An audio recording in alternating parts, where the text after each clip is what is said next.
최신 경제 이슈와 기본 경제학 지식 그리고 문화까지 함께하는 상큼한 오전. 안녕하세요. 박진영의 경제돋보기. 저는 앵커 박진영입니다. 우리가 살아내는 우리 인생의 주인공은요, 바로 우리 자신입니다. 하지만 때로 우리는요, 우리 삶에서조차 조연처럼 행동할 때가 있는데요. 내가 원하는 게 무엇인지 중요한 것보다는 남의 시선을 더 의식하기 때문입니다. 그러나 이 한 번뿐인 인생은요, 남이 살아주는 게 아닙니다. 그렇기 때문에 남을 의식하는 조연으로서 있기보다는요, 스스로 빛나는 주인공이 되시는 건 어떨까요? 12월 16일 화요일입니다. 박진영의 경제돋보기 지금 시작합니다.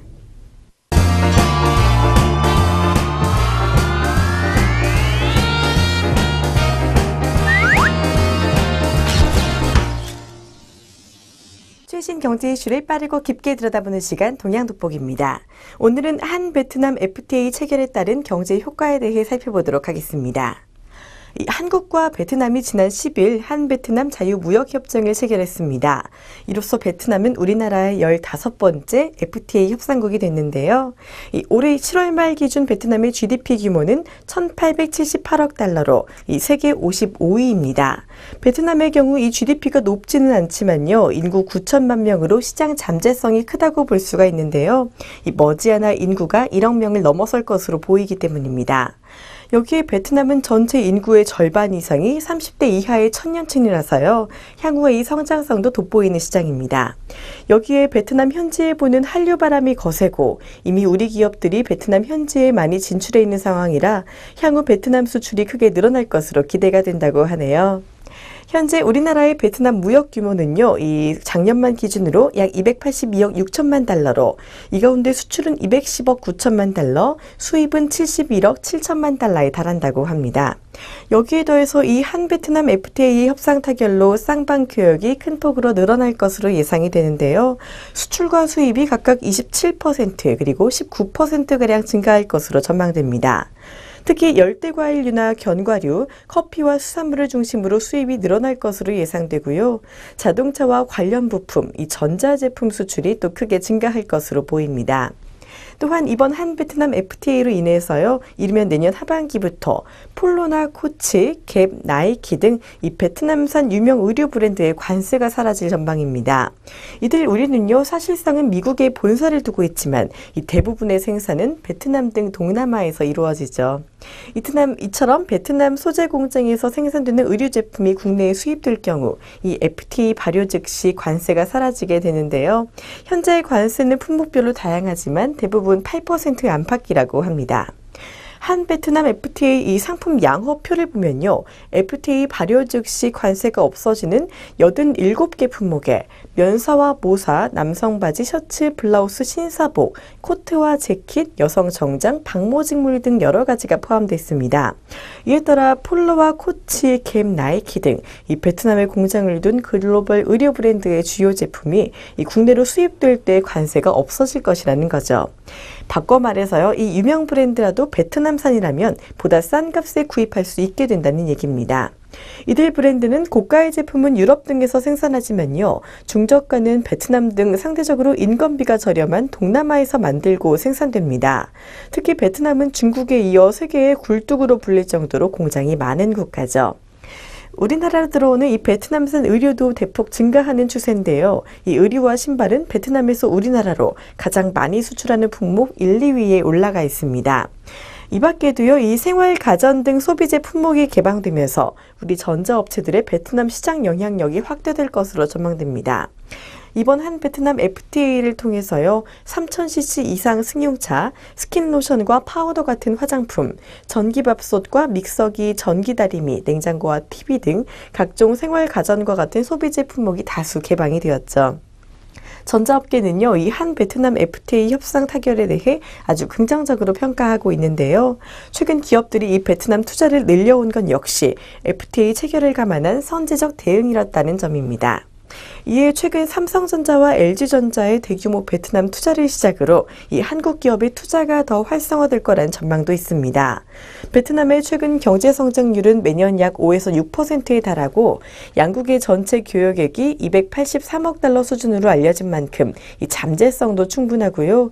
FTA로 인한 가전제품 관세 철폐와 한국 기업들의 투자 증가로 전자업체들의 수혜가 예상된다고 볼 수가 있습니다.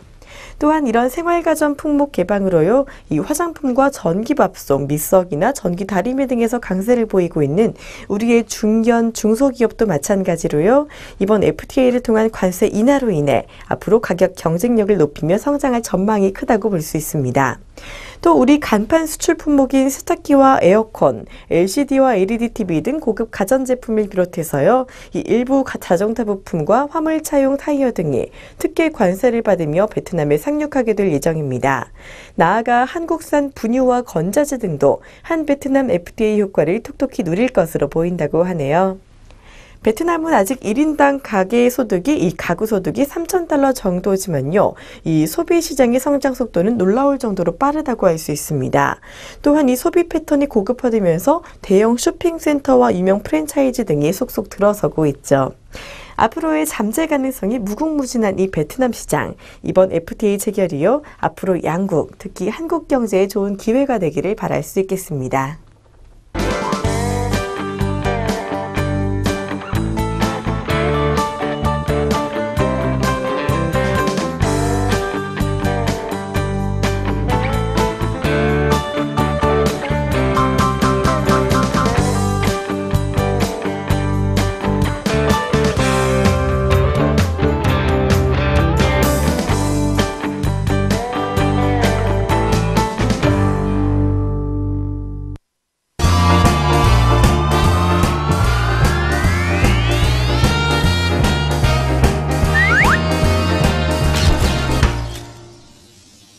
아리송한 단어 확실하게 잡아가는 시간 용어 돋보기입니다. 오늘은 플랫폼 비즈니스에 대해 살펴보도록 하겠습니다. 이 플랫폼 비즈니스란 기차나 전철에서 승객이 타고 내리는 승강장, 이 플랫폼이란 말에서 비롯됐는데요. 즉 소비자나 기업 등이 재화나 서비스를 사고 팔거나 상호작용하는 일종의 장터 개념입니다. 이 최근 정보기술의 발달로 다양한 모바일과 인터넷 플랫폼이 등장하고 있는데요. 이를 기반으로 각종 제품과 서비스를 중개하고 수수료로 수익을 내는 사업을 바로 플랫폼 비즈니스라고 합니다. 플랫폼 비즈니스의 경제적 효과로는 여러 가지를 꼽을 수가 있는데요. 먼저 자원의 공유 및 재사용이 가능하다는 것입니다. 플랫폼 참여자가 늘수록 이 자원의 공유와 재사용이 활발해질 수가 있는데요. 또 이 외부 자용을 이용한다는 특징도 있습니다. 특정 제품과 서비스를 갖고 있지 않아도 저비용으로 이용이 가능하죠. 또한 이 소비자와 판매자 등 플랫폼 구성원들 간의 다양한 상호작용으로 네트워크가 증대된다는 장점도 있습니다. 그러나 이 모바일 시대를 맞아 등장해서요, 이렇게 다양한 경제 효과를 내고 있는 플랫폼 비즈니스가 최근에는 이 생태계 파괴 논란에 휩싸이고 있습니다. 처음에는 이 오프라인 시장의 비효율을 개선하고 소비자에게 새로운 가치를 준다는 취지로 출발했지만요, 지금은 이 시장을 주어하는 파워를 바탕으로 시장 참여자에게 피해를 안겨준다고도 합니다. 이 대표적인 것이 과다 수수료로 논란을 빚은 배달앱입니다. 배달앱에서 배달 전문점에게 수수료를 10%나 떼간다는 건데요. 10,000원짜리 음식을 주문하면 1,000원의 수수료를 낸다는 얘기입니다. 그러나 이미 손님들이 배달앱을 통해 주문하는 것에 익숙해진 상황이기 때문에 이 배달앱을 탈퇴했다가는 매출이 크게 줄 것이라 함부로 탈퇴하지도 못하고 고스란히 많은 수수료를 낼 수밖에 없다고 하네요. 이제는 국민 메신저가 된 이 카카오톡도 마찬가지입니다. 처음에는 메신저로 시작을 했지만요. 지금은 다양한 전자상거래가 이루어지면서 갑의 위치에 있는데요.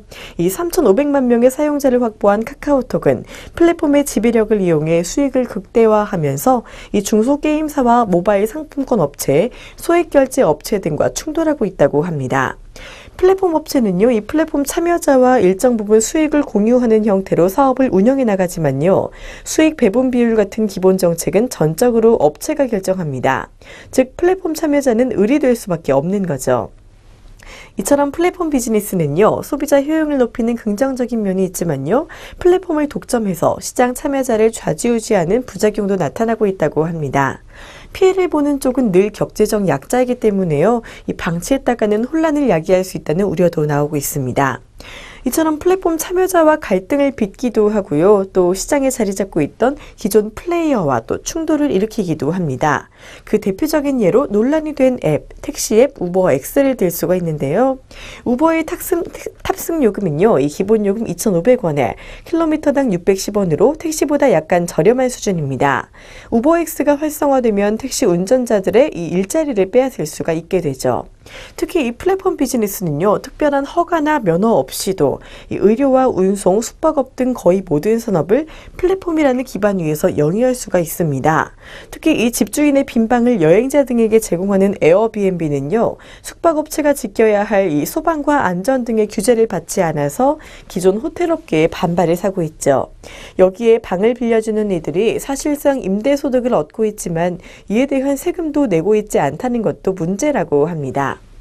사실 이 모바일 시대를 맞아서요, 새로운 플랫폼이 기존 산업을 대체하고 새로운 산업 구조를 만드는 것은 피할 수 없는 대세라고 할 수 있습니다. 오프라인에서 일어나는 모든 사회적 활동이 이제는 인터넷과 스마트폰을 이용하는 O2O, 즉 온라인 투 오프라인 플랫폼으로 발전하고 있는 건데요. 이에 이 플랫폼 비즈니스가 앞으로 많은 업체들과 상생하기 위해서는 꼭 풀어야 할 과제가 있습니다. 법규와 규제와의 충돌에 대한 대처를 해야 하고요. 신뢰를 확보하기 위한 소비자 보호 장치가 필요합니다. 또 거래 투명화와 과세 문제도 꼭 풀어야 할 과제고요. 그리고 노동자의 권리 문제와 개인정보 침해도 예민하게 다뤄져야 하죠. 또한 기존 사업자와의 이 사회적 합의 역시 필요합니다. 플랫폼 비즈니스가 늘 부작용만 일으키는 건 아닙니다. 이 무역의 상품 개발 플랫폼인 퀄키에서는요, 일반인들은 자신의 아이디어를 구체화시켜 제품을 만들고 이익을 나누기도 한다고 하네요. 자금이 부족한 일반인들이 이 전문가와 기업과 파트너를 맺어 기술적인 문제를 해결하고 아웃소싱 공장을 활용해서 제품을 생산하는 식인 거죠. 이처럼 플랫폼을 매개로 실시간 정보 교류와 직거래가 가능해지면서 이 새로운 생산과 소비 방식을 창출한 것이 바로 이 플랫폼 비즈니스의 업적입니다. 이제 앞으로는요, 무엇을 만들어서 어떻게 팔까보다 누구를 참여시키고 어떻게 이들을 연결할 것인가가 이 기업 경영의 화두가 될 거란 전망도 있는데요. 이 앞으로의 거부할 수 없는 대세, 이 플랫폼 비즈니스는 앞으로 더 확대될 전망입니다. 그러므로 이 플랫폼 비즈니스 부작용은 더 줄여가면서요, 공익과 편의성이 늘어나길 기대해보는 것도 좋겠습니다.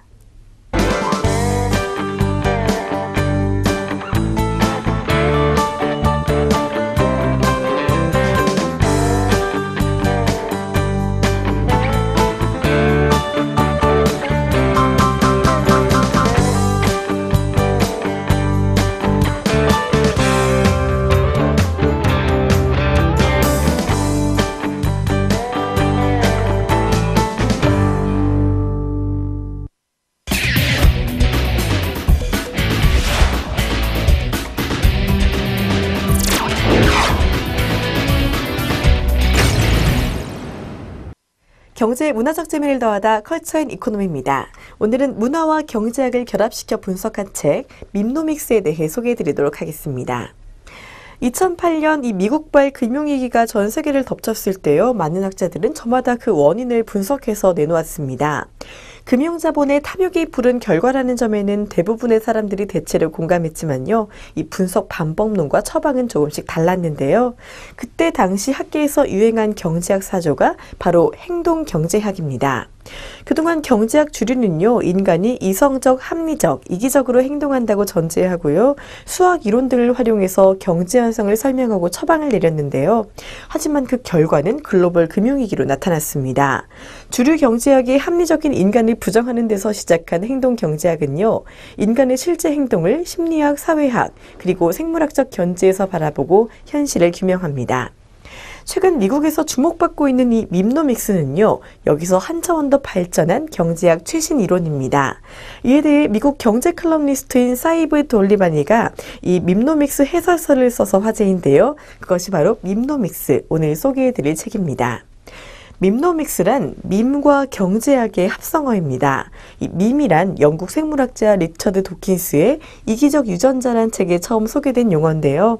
생물학적 유전자처럼 개체의 기억에 저장되거나 다른 개체의 기억으로 복제될 수 있는 비유전적 문화 요소, 즉 문화적 유전자를 말합니다. 즉 생물학적 유전자처럼 사람의 문화 심리에 영향을 주는 요소가 바로 밈이라는 거죠. 저자는요, 우리 주변의 모든 현상의 이면에 이 밈이 작용하고 있다고 말합니다. 그리고 밈을 경제학에 접목해서요, 시장 원리가 아닌 인간이 추구하는 가치의 프리즘을 통해 경제 현상을 분석하고 미래 경제를 예측하죠. 혼돈과 질서의 소용돌이 속에서 변화하고 발전하는 경제 흐름을 이 인류의 문화적 진화라는 독특한 관점에서 해석한 것입니다. 저자에 따르면요, 이 인류 사회와 세계 경제는 8가지의 가치 시스템 변화에 의해 설명할 수 있다고 합니다. 저자는 이 독자들의 이해를 돕기 위해서 이 단계들을 편의상 색깔로 구분을 했는데요. 각 단계는 시간이 흘러가면서 등장했다가 바로 사라지는 것이 아니라 조사와 확인, 도입과 성장, 성숙과 쇠퇴 등의 과정을 거쳐서 다음 단계로 진화한다고 합니다. 조금 복잡해 보이기는 하는데요. 이 단계별로 저자가 말하는 게 무엇인지 천천히 살펴보겠습니다. 먼저 첫째 단계는요, 이 생존 본능을 뜻하는 베이지입니다. 선사시대에서 역사시대로 넘어갈 무렵에도 인간은 여전히 생존이 유일한 관심사였죠. 두 번째는 부족 질서를 의미하는 보라입니다. 혈연 및 부족 의식이 인류 사회에서 최고의 가치로 대접받는 시기로 당시 이 경제 시스템은 이 가치를 중심으로 짜였죠. 보라 단계의 경제 시스템은 이 산업혁명 이전 수천 년 동안 존재했습니다. 셋째는 강력한 자아 빨강입니다. 이라크 후세인 독재 정권 같은 강력한 개인적 자아가 사회를 지배한 건데요. 인류의 모든 자원은 강력한 약탈자들이 차지했다고 볼 수가 있습니다. 넷째는 절대적 질서 파랑입니다. 이는 곧 문명을 뜻하기도 하는데요. 가톨릭 교회와 이슬람 율법 그리고 공산당과 해병대 등이 이 범주에 해당합니다. 파랑은요, 이 빨강보다는 민주화되긴 했지만 공동체를 위해 개인의 개성을 포기해야 하는 희생적인 시스템이죠. 다섯째는요, 이 진취적 자아의 주황입니다. 계몽주의와 산업혁명 시기를 전후해서 보편화된 가치인데요. 과학과 기술, 이 인간의 현명한 이기심이 인류 사회를 발전시킬 수 있다는 강력한 믿음이 퍼져나갔죠. 사적 소유권은 신성 불가치만 배타적 권리로 여겨졌습니다. 주황색 밈이 바로 2008년 세계 금융시장을 붕괴 직전으로까지 몰고 간 주체이기도 하죠. 여섯 번째는요, 이 평등주의의 질서 초록입니다. 이 단계에서는 타인의 아픔에 대한 공감과 배려, 그리고 유대감을 최고의 가치로 꼽습니다. 최근 주목받고 있는 인터넷 기반 공유 경제, 그린피스 같은 시민사회 등이 대표적인 사례입니다. 마지막으로 일곱 번째는요, 전체적인 자아를 뜻하는 노랑입니다. 초록과 주황, 파랑과 빨강, 보라의 건강한 측면들을 다양하게 내포한 가치죠. 저자는요, 이 오늘날의 경제는 전체적인 자아라는 가치를 지향하는 7단계 노랑밈을 향해 가는 중대한 도약을 앞두고 있다고 주장합니다. 저자가 주목하는 건요, 생존이 최우선 가치인 1에서 6단계가 아니라 지속 가능성에 초점을 맞추는 7에서 8단계 사회입니다. 그는 오늘날 경제 상황이 5, 6단계에서 7단계 밈으로 넘어가는 중이며 구글 등 일부 기업이 7단계 리더십을 보여주고 있다고 말하죠. 7단계 리더십은요, 기업이 오로지 수익만 추구하는 모습에서 벗어나서 모든 사회 이해관계자들이 스스로 새롭고 지속 가능한 성의 목표를 추구하는 분권형 리더십이라고 할 수가 있습니다. 저자가 제시하는 이론은요, 조금 생소합니다. 그래서 처음에는 좀 어렵게 느껴질 수도 있는데요. 하지만 천천히 읽다 보면 하나둘 머리에 잘 들어오는 구조라고 볼 수 있습니다. 경제를 이 문화적 현상으로 설명한 밈노믹스, 이 천편일률적인 경제서에 질렸거나 새로운 이론의 갈증을 느끼시는 분들이라면요, 새롭게 한 번쯤 읽어볼 만한 경제학 책이 아닐까 합니다.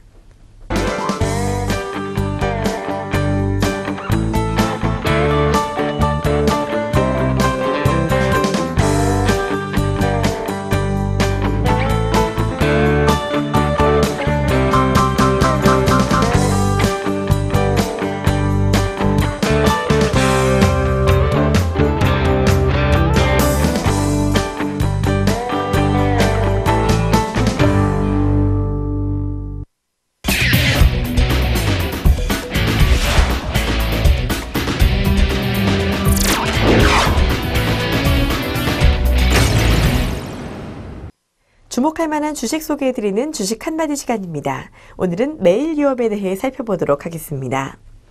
한 베트남 FTA와 체결과 관련된 종목, 분유 관련주인 매일유업입니다. 먼저 일사년도 3분기는요, 악화된 외부 환경을 감안하면 이 선방한 실적을 냈다고 볼 수가 있습니다. 올 3분기 매출액은요, 이 전년 대비 8.0% 증가한 3,084억 원, 영업이익은 전년 대비 4.7% 증가한 87억 원으로 매출액은 컨센서스를 상회했으나 영업이익은 소폭 하회했습니다. 특히 분유 부문 매출액이요 전년 대비 19.7% 증가한 478억 원, 영업이익은 전년 대비 15.3% 증가한 13억 원으로 분유 사업의 매출액과 영업이익이 견고한 성장세를 나타냈는데요. 이 반면 업체 간 가격 경쟁이 여전히 지속되고 있는 발효유 부문과 원유 공급 과잉 문제를 겪고 있는 CU 부문은 부진한 모습을 나타낸다고 볼 수가 있습니다. 상반기에 이 생산 설비 인증 및 표기사항 심사로 부진한 모습을 나타냈던 중국 수출은요, 그동안 지연됐던 물량이 한꺼번에 수출됨에 따라 전년 대비 57.9% 증가한 130억 원을 기록하는 등 고성장세를 기록했습니다. 아마 4분기에도 회복되는 모습이 이어질 것으로 예상됩니다. 특히 전년 4분기 재고 조정에 따라서 18억 원으로 금액이 미미했지만요. 올해에는 상반기에 지연된 부분이 반영되는 효과로 90억 원이 예상됩니다. 이에 연간 중국 분유 수출액은 339억 원으로 기존 가이던스인 400억 원은 하회하지만요. 전년 대비 22% 양호한 성장으로 마무리될 것으로 전망됩니다. 정리해보자면요. 이 올해 국내 육아공 경쟁 심화와 잉여 재고, 그리고 국내 사업 부문의 실적 부진과 더불어 중국 수출 지연으로 이 주가 및 밸류에이션이 하락했었고요. 이 국내 부문은 여전히 실적 모멘텀은 약할 것으로 예상되지만 중국 수출의 부문의 회복은 단기적으로 긍정적인 포인트라고 판단할 수 있습니다. 대세 상승을 이어가기 위해서는요. 국내 부분의 구조적인 실적 개선과 중국 분유 수출에 대한 추가적인 유통망 확대 등 추가적인 성장 방안이 필요하다고 볼 수 있겠습니다. 이상 지금까지 매일유업이었습니다.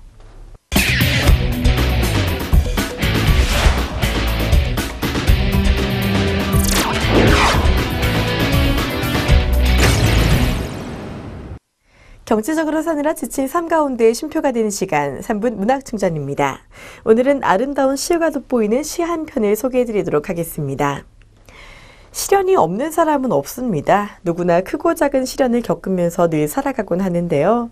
당장은 내가 모든 삶과 모든 세계를 다 아는 것 같지만 또 사실 나이가 좀 많이 든 것 같지만서도 눈앞에 또 새로운 벽이 다가오면 좌절하는 게 우리 인생이 아닌가 합니다. 오늘은 이런 인생과 시련에 대해 감각적으로 다룬 시 한 편을 소개해드리도록 하겠습니다. 오늘의 시 김기림 시인의 바다와 나비입니다. 먼저 시 전문을 낭독해드리도록 하겠습니다.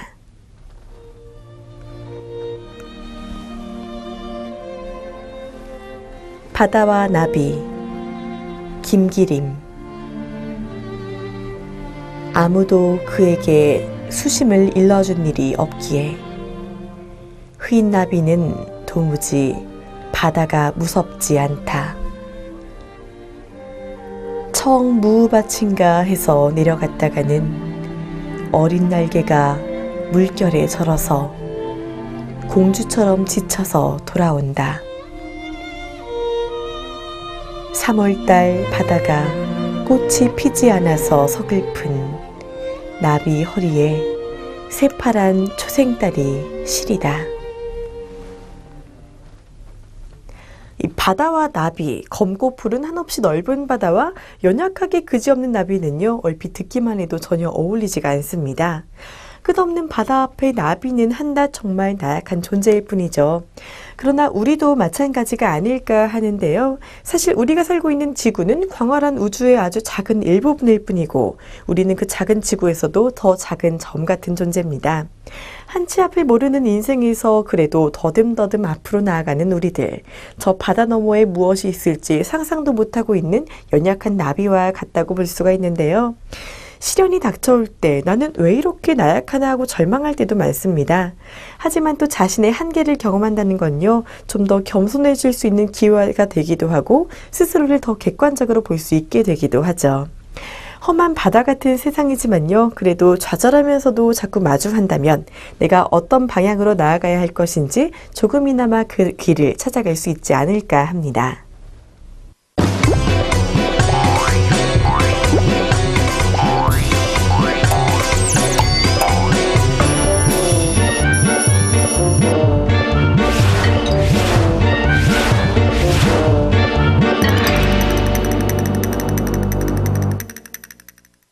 이 추운 날씨 때문에요. 요즘 주위에 부쩍 감기 걸리신 분들이 늘어나고 있습니다.